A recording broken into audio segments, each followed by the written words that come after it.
gonna...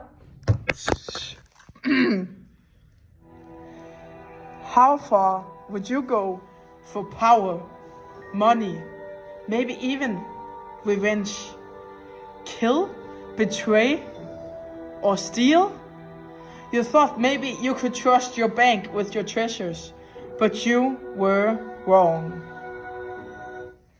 Welcome to the mystery behind the stolen Blue Eyes Diamond. We are Crime Boosters, and today we have Anna, Eve, Luca, and Sasha in the studio, the detectives on the case. Welcome to you guys, and welcome America.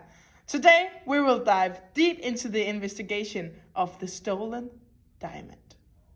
The Blue Eyes Diamond, owned by Hawk Bjerkedal, was displayed at the Northern View Town Hall. It arrived Thursday, May 30.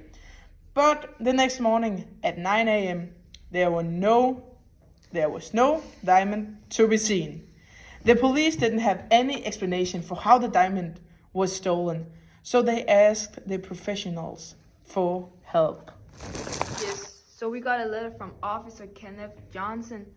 We got a list of clues, suspects, interrogation logs, personal information on the suspects, and documents. We got 6 suspects, and the first task to this mystery was to find out who was lying. Finn Corver, the janitor, was not lying. We could see the time he left fitting with the ticket for Swan Lake. Hawk Bjerkedal, the owner of the diamond, said he was at the football game, but the game was the next day. He lied. Benjamin Lowe also lied. We saw him in the news article. Eva Hetman lied, badge used at 1:55, and she said she clocked out 6:30. Jonathan Solheim should be cleaning the meeting room from 1 to 1:30, but Locke said he left at 1:10. Karen Holm left the bank at 5:27, but she said she left at 4 o'clock. So after finding out Finn was the flight, we were down to 5 suspects. It was hard to exclude the next suspects because no one was more suspicious than others. We had an eye on Benjamin because one of the police advised from the first letter saying he was an infamous bank thief.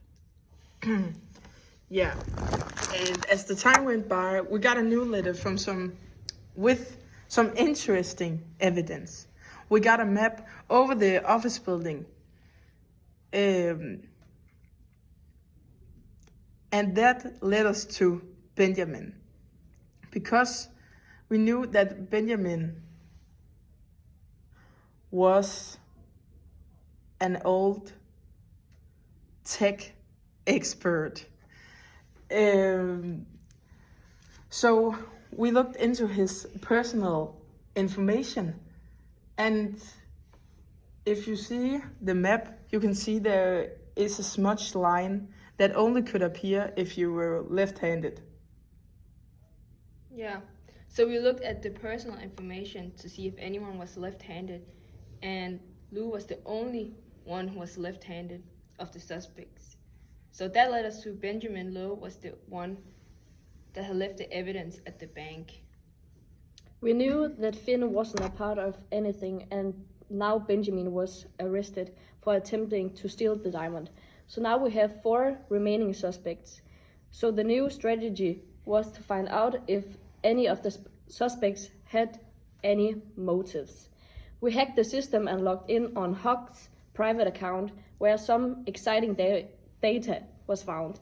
Hawk has a mail that led us to find out he was some financial problems, and a deleted email from Northern View Insurance Company confirming that the bank manager has insured himself in case something happens to the diamond. We also found a mail dialogue with HR that Hawk Bjerkedal is trying to get rid of Karen Holm, and that he had confronted her directly. There wasn't any motive for Jonathan Solheim and or Eve Hetman to steal the diamond. By looking at the CCTV from the bank's staff entrance, it seems like they might have something romantic going on and are leaving together during the night. They didn't tell the truth in their interrogations in hopes of keeping the job affair a secret. Yeah. So now there are only two suspects, Karen Holm and Hawk Bergedal. Follow in the next, after the break, to find out who was the thief. Goodbye.